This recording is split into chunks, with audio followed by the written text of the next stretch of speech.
Hello, welcome to study classes. तो जैसा कि आप लोग देख पा रहे हैं, इस एक्सरसाइज में हम लोग 1.4 यानी प्रश्नावली 1.4 वास्तविक संख्या के जितने भी क्वेश्चन हैं उसको डिस्कस करेंगे। सबसे पहले तो आप लोगों को ये एक्सरसाइज का परिचय आप लोगों को पता होना चाहिए। तो सबसे पहला जो क्वेश्चन है, आई होप आप लोग इस चैप्टर के बारे में, इस अध्याय के बारे में जानकारी प्राप्त किए होंगे कि सम संख्या, जितने भी संख्या है, प्राकृतिक संख्या वगैरह हो गया, वो सब के बारे में आप लोगों को पता होगा। अगर नहीं पता होगा तो डिस्क्रिप्शन में आप लोगों को मिल जाएगा हर एक वीडियो का लिंक, आप लोग वहाँ पे जाकर चेक कर सकते हैं। एंड वीडियो को अच्छी लगे तो लाइक करना ना भूलना। तो सबसे पहले मैं आप लोगों को कुछ चीज़ें के बारे में बताती हूँ। जैसे कि आप लोगों को क्वेश्चन नंबर 1 दिख रहा होगा। क्वेश्चन नंबर 1 में आप लोग देख पा रहे हैं कि क्वेश्चन है, बुक में देखिए कि बिना लंबी विभाजन प्रक्रिया की बताइए कि निम्नलिखित परिमेय संख्या, ठीक है, परिमेय संख्या दिया हुआ है कि दशमलव प्रतिशत शांत है या अशांत आवृत्ति। अब दो शब्द आया आप लोगों के पास सामने नया, शांत, ठीक है, शांत आवृत्ति और अशांत आवृत्ति, ठीक है, अशांत आवृत्ति, ठीक है। ये मतलब दो शब्द है जो आप लोगों के लिए बिल्कुल नया होगा। तो सबसे पहले इसके ऊपर डिस्कस कर लेते हैं। जैसे कि मान लीजिए कोई भाग देते हैं हम लोग, ठीक है, 6 को 2 से भाग देते हैं, या फिर एक काम करते हैं, अच्छा दे देते हैं। तो ये तो विभाजित हो गया। मान लीजिए यहीं पे एक 7 रहा और 2 से भाग देते हैं, तो 2 3 6, ठीक है, 6 पॉइंट बैठेगा, यहाँ पे दशमलव बैठेगा तो आ जाएगा 0, 2 पचे 10, 2 पचे 10 हो गया, ठीक है। ये कट गया, मतलब शेषफल 0 बच गया। तो ये जो 3.5 है, जो भागफल है, ये तो पूर्ण आ गया ना 3.5। तो 3.5 जो संख्या है वो शांत आवृत्ति में आ गया। मान लीजिए ऐसी कोई संख्या यहाँ पे होती और वो निरंतर बढ़ते रहती और उसका शेषफल आता ही नहीं। 3.5 है तो 3.5, 3.5, 3.5, ऐसा हम कई बार देखते हैं कि लास्ट में जो है वो 0 यानी शेषफल जो है कभी 0 आता ही नहीं। तो वैसी संख्या हम लोग अशांत आवृत्ति कहेंगे, ठीक है, अशांत आवृत्ति कहेंगे। देखिए जैसे कि 5 है, तो 5 जो है उसको अगर हम लोग विभाजित करें तो ये आ जाएगा शेषफल ना 2.5। 2.5 क्या हो गया, अशांत आवृत्ति हो गया, अशांत आवृत्ति। लेकिन यहाँ पे अगर मान लीजिए 2.5 चलते ही रहता और शेषफल में कभी 0 नहीं आता, 0 कभी नहीं आता, तो वो अशांत आवृत्ति होता है, ठीक है। आई होप आप लोगों को समझ में आ चुका होगा कि शांत और अशांत आवृत्ति होता क्या है। अब देखिए, अब हम लोग तो हर एक संख्या को, जितने भी परिमेय संख्या दिए गए हैं, देखिए सबसे जो सेकंड वा क्वेश्चन है वो, मतलब सेकंड जो पार्ट है आप लोगों का, क्वेश्चन नंबर 1 का सेकंड पार्ट है, 17/8 दिया हुआ है। तो हर एक हम लोग संख्या को, परिमेय संख्या को यहाँ पे ऐसे भाग तो नहीं दे सकते। और आप लोगों के प्रश्न में भी कहा गया है कि बिना लंबी विभाजन प्रक्रिया किए, यानी बिना हम लोग विभाजन किए हुए, प्रक्रिया किए हुए, हम लोग कैसे पता लगाएंगे कि ये शांत आवृत्ति है कि अशांत आवृत्ति है। देखिए शांत आवृत्ति का पता लगाने के लिए, शांत आवृत्ति का पता लगाने के लिए हम लोग बस देखेंगे कि 2 पर घात अगर कोई संख्या है, या 5 पर घात कोई संख्या है, या फिर 2 पर घात कोई संख्या, या फिर 5 पर घात कोई संख्या अगर होती है, अगर ऐसी स्थिति रहती है, ठीक है, अगर ऐसी स्थिति रहती है, ऐसी स्थिति कि अगर 2 पर घात कोई संख्या हो, 5 पर घात कोई संख्या हो, 2 पर घात, 5 पर घात कोई संख्या हो, तो हम इसे शांत मानेंगे। लेकिन अगर वहीं पे अशांत आवृत्ति हमें पहचानना हो तो कुछ भी हो सकता है, ठीक है। जैसे कि 2 पर घात तो है, 2 पर घात कोई संख्या है, लेकिन यहाँ पे 5 पर घात नहीं बल्कि 6 पर घात कोई संख्या हो गई। या फिर कोई भी संख्या ले लीजिए, मान लीजिए 8 पर घात कोई संख्या है, ठीक है। ये m और n जो है मैं बता रही हूँ, कोई संख्या का मतलब संख्या की ओर संकेत कर रहा है। तो बस हम लोग को ये ध्यान देना है कि शांत आवृत्ति वही संख्या होगी जो 2 पर घात, मान लीजिए 2 पर घात स्क्वायर हुआ तो वो शांत आवृत्ति होगी। 5 पर घात भी स्क्वायर रहा तो वो भी क्या होगी, शांत आवृत्ति होगी। अगर मान लीजिए 2 पर घात स्क्वायर रहा, 5 पर घात स्क्वायर रहा, तो वो भी शांत आवृत्ति होगी। मतलब क्या है मेरे कहने का अर्थात कि 2 संख्या अगर है या संख्या 5 है तो शांत होने की संभावना है, ठीक है।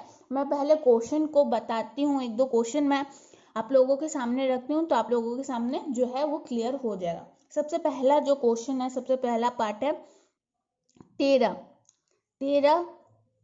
और 3125।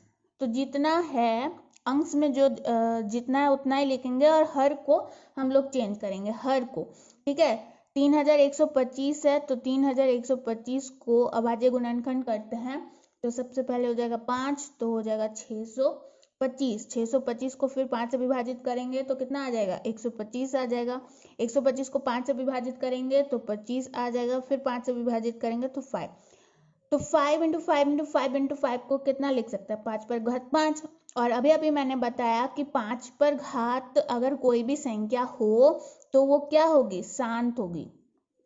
5 पर घात कोई संख्या हो तो वो शांत होगी। ठीक है, हो गया। दूसरे पार्ट में क्या है, 17/8। तो अंश को तो 17 ही रहने देंगे, बस हर को चेंज करेंगे। तो अगर 8 को हम लोग 2 पर घात 3 लिख सकते हैं। तो अभी अभी मैंने बताया था कि अगर 2 पर घात कोई संख्या रहेगी तो वो भी क्या होगी, वो भी शांत होगी। तो ये भी शांत हो गया।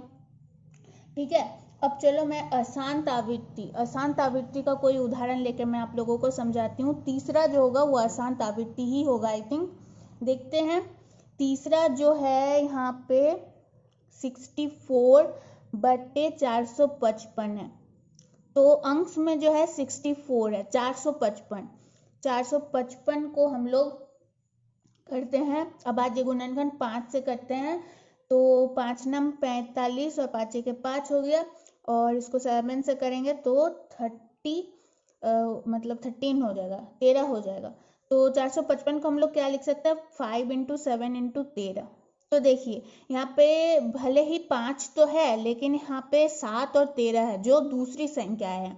मैंने सिर्फ कहा था अगर 5 हो और 2 हो, 5 हो और 2 हो और इसके अलावा कोई भी अतिरिक्त संख्या अगर हमें दिखती है तो वो अशांत आवृत्ति हो जाएगी। आप लोग लिख लेना अशांत आवृत्ति। ठीक है, बस और कुछ नहीं करना है।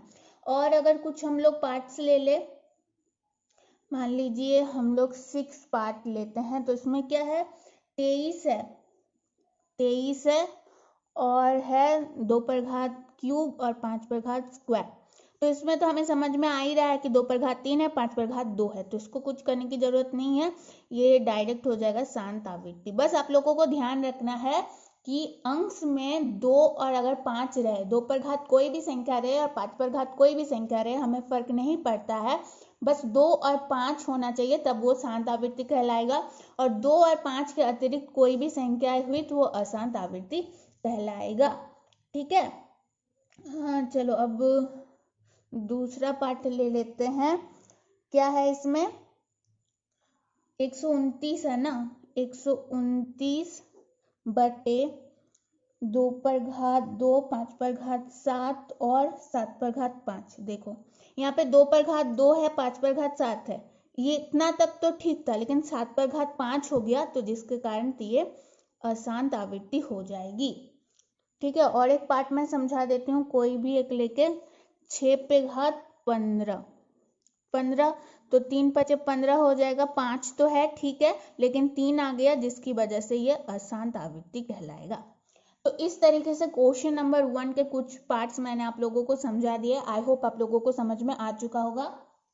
कहीं भी दिक्कत होता है तो कमेंट बॉक्स में आप लोग कमेंट कर सकते हैं, और नहीं समझ में आ रहा होगा तो मैं आप लोगों को रिप्लाई करूंगी। एंड पुराने वीडियोस भी अवेलेबल हैं, आगे अगर आप लोग वीडियोस देखना चाहते हैं तो प्लेलिस्ट में जाके चेक कर सकते हैं। सारे वीडियोस पहले से अपलोड किए हुए हैं। इस साल मैं नया बैच शुरू कर रही हूँ, सो फिर से हम लोग डिस्कस करने वाले हैं। ठीक है, चलो अब क्वेश्चन नंबर 2 की बारी।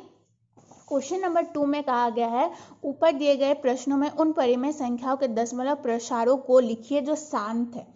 ठीक है, हमने यहाँ पे जो अभी दशमलव प्रसार को देखा ना, मतलब परिमेय संख्याएं देखी, और जो शांत है, मान लो पहला क्वेश्चन शांत है, दूसरा क्वेश्चन भी शांत है, तो इन सारे जितने भी शांत आवृत्ति है, उन शांत आवृत्ति का हमें दशमलव प्रसार निकालना है। मान लो अगर इस संख्या को लेते हैं 17/8, ठीक है, 17/8 को लेते हैं जो कि प्रश्न संख्या 2 में था।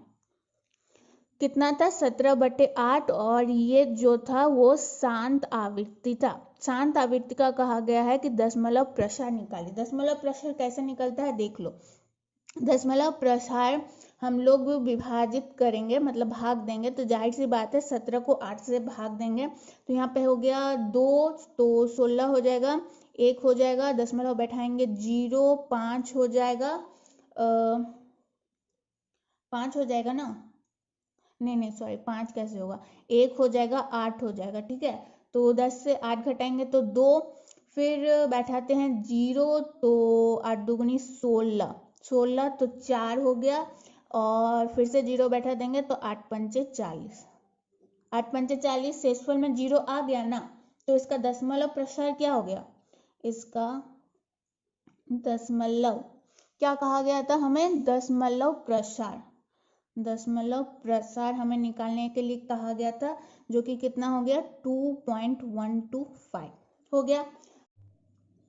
फिर और एक क्वेश्चन मैं समझा देती हूँ, जो क्वेश्चन नंबर 9 है वो पार्ट समझा देती हूँ, ठीक है। 35/50, 35/50 हमने सॉल्व भी नहीं किया था, तो अगर मान लो यहीं पे मैं समझाऊँ 50 का अभाज्य गुणनखंड निकालते हैं तो 25 हो जाएगा, 5 × 5 हो जाएगा, तो 35 तो 35 रहेगा, 50 को हम लोग 2 × 5 स्क्वायर, देखो 2 भी आया है 5 स्क्वायर भी आया है, तो जाहिर सी बात है ये शांत हुआ। अब कहा गया था कि शांत आवृत्ति है तो हमें निकालना पड़ेगा उसका दशमलव प्रसार, तो हम लोग 50 है 35 को भागा देंगे 50 से, देखो 35 को 50 से भागा देंगे तो ये तो अभी विभाजित नहीं होगा, तो सबसे पहले हम लोग 0 लगा के दशमलव लगाएंगे, जिसके कारण यहाँ पे 0 बैठ जाएगा, और यहाँ पे हो जाएगा 5 सत्ते 35 और 0 बैठ जाएगा, तो ये आ गया, तो यहाँ दशमलव प्रसार कितना हो गया 0.7, ठीक है, हो गया कंप्लीट। क्वेश्चन नंबर 2 मैंने समझा दिया। चलो क्वेश्चन नंबर 3 में क्या कहा गया है यहाँ पे देख लेते हैं, और मैं समझा देती हूँ। कहीं भी दिक्कत होता है तो आप लोग मेरे इंस्टा में भी बात कर सकते हैं, कनेक्ट हो सकते हैं, डिस्क्रिप्शन में लिंक मिल जाएगा। कहा गया है कि कुछ वास्तविक संख्याओं के दशमलव प्रसार नीचे दर्शाए गए हैं, कुछ वास्तविक संख्याओं के दशमलव प्रसार नीचे दर्शाए गए हैं। प्रत्येक स्थिति के लिए निर्धारित कीजिए कि यह संख्या परिमेय संख्या है या नहीं, ठीक है। वास्तविक संख्या है, दशमलव प्रसार है, निर्धारित कीजिए कि यह संख्या परिमेय संख्या है या नहीं। यदि यह परिमेय संख्या है और P/Q के रूप की है तो Q के अभाज्य गुणनखंडों के बारे में आप क्या कह सकते हैं। सबसे पहले है 43.123456789। सो अगर ये कुछ बड़ी बात नहीं है, मैं समझा देती हूँ, हालांकि ये क्वेश्चन इम्पॉर्टेंट भी कुछ है नहीं। सबसे पहला जो संख्या था हमारे पास, वास्तविक संख्या जो दिया गया था दशमलव प्रसार के रूप में, वो था 43.123456789। तो अगर दशमलव हटाए तो यहाँ बैठेगा 1 और 9 0 बैठेगा, 1 2 3 4 5 6 7 8 9, तो ये क्या हो जाएगा, ये हो जाएगा शांत हो जाएगा, ठीक है, ये शांत आवृत्ति हो जाएगा। आप लोग दूसरा पार्ट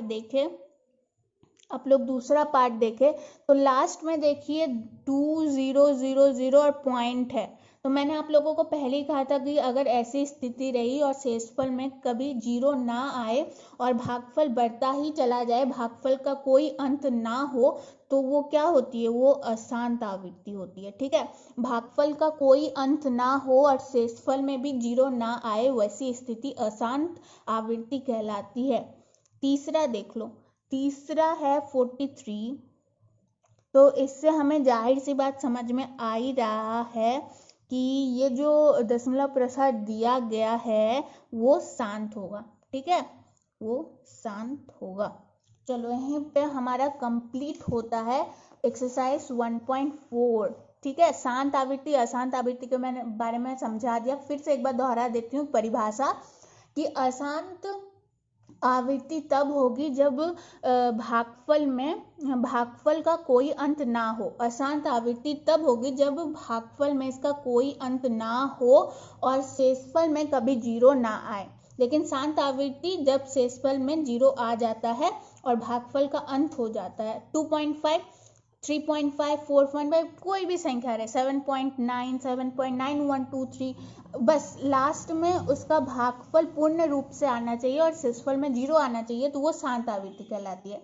अब शांत आवृत्ति अशांत आवृत्ति को पहचानने का क्या नियम है?